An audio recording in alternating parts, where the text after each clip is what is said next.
what's in IT industry. The next speaker is an Agile Toastmaster.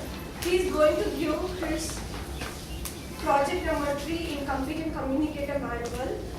Before I call Toastmaster Satish to the stage, may I request the evaluator of the speech, Toastmaster Sundar Raman, to read the project objectives. Yeah. Today Toastmasters and guests. Today Toastmaster Satish Kumar is doing project number 3 from the Competent Communicator Manual, that is Get to the Point. The title of his project is RBP, that is Rashtra Bhasha to Praveen. He has got 5 objectives in his project speech. Number 1, select a speech topic and determine its general and specific purposes.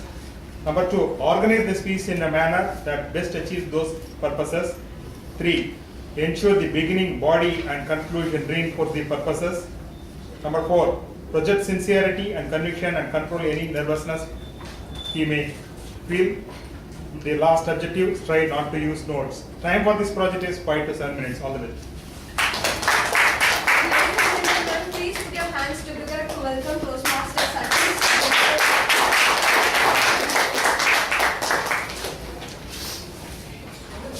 If you talk to a man in a language he understands, it goes to his head. If you talk to him in his language, it goes to his heart. This is a quote by Nelson Mandela. Good afternoon, distinguished Toastmaster, fellow Toastmasters and guests. RPB, Rashtra Bhasha to Praveen, is a master's degree awarded in Hindi literature. It took me 7 years to complete this long journey.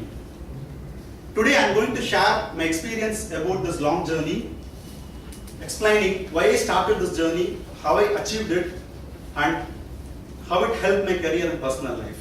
Let me start with why I started this journey. I am coming from a family where the textile business is the main source of income. Our entire family and immediate relatives earn their income through textile business only. During childhood, I used to spend my school vacations not playing cricket, not visiting grandparents, but working in my family's textile shop. This put me in a situation where I need to interact with my customers who are mainly from the northern part of India.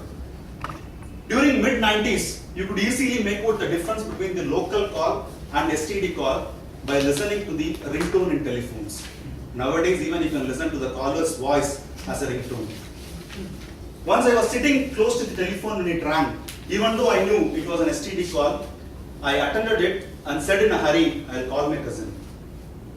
After finishing the call, the customer told my cousin, I only dialed this STD call, the cost will be charged to me. Why is he speaking so fast? This comment embarrassed me a lot. My cousin was laughing. This incident kindled my interest to learn this new language, not for anything, just to avoid such embarrassment situations in future. So, how I achieved it? I didn't just want to learn Hindi as a spoken language. I wanted to read and write in Hindi too. I started looking for a tutor who can sync with my timing restrictions. Since I was going to college, I need somebody to teach me in the early hours of the morning. Finally, I found a tutor. His name is Srinivasan. He is an accountant by profession and takes part-time classes to the interested persons and help achieve their degrees in Hindi literature. We used to have morning classes thrice a week and entire morning session on Sundays alone. Nothing will be mastered until it is practiced. Language is no exception. During my college days, I spent a couple of weeks of my college vacations in northern part of India to visit our textile customers. During one such visit, one day I was rushing to the railway station to catch a train from Delhi to Jaipur.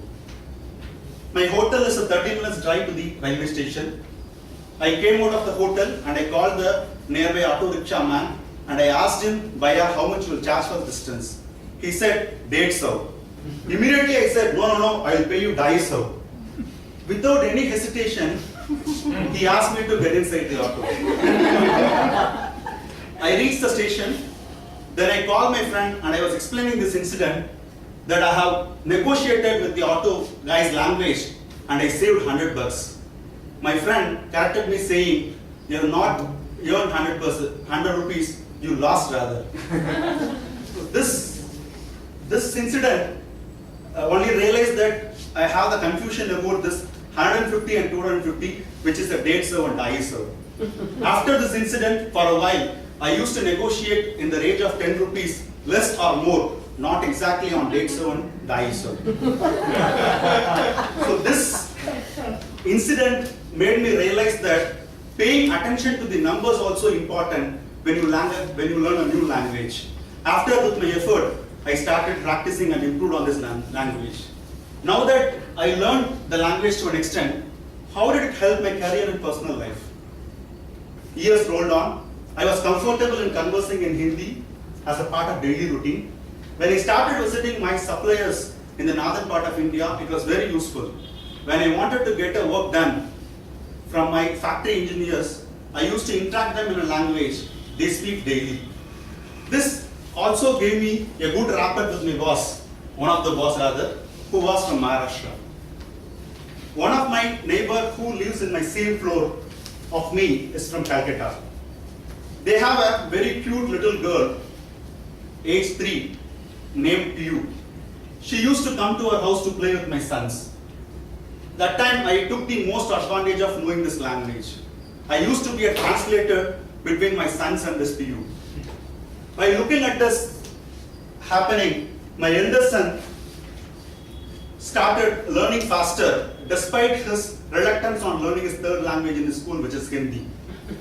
The idea of interacting freely with you without my translational support appeals to my son, I think. Without knowing this language, I am doubtful about presenting in front of my customers and clients who are mainly from North India and with my cute little neighbor. If you talk to a man in a language he understands, that goes to his head. If you talk to him in a language, if you talk to him in his language, it goes to his heart. This doesn't just apply to Hindi. For any new language, if you get a new tongue, it will show you a path to success, because your conversation goes to their heart, not to their head. Have you experienced this, Toastmasters? Over to you.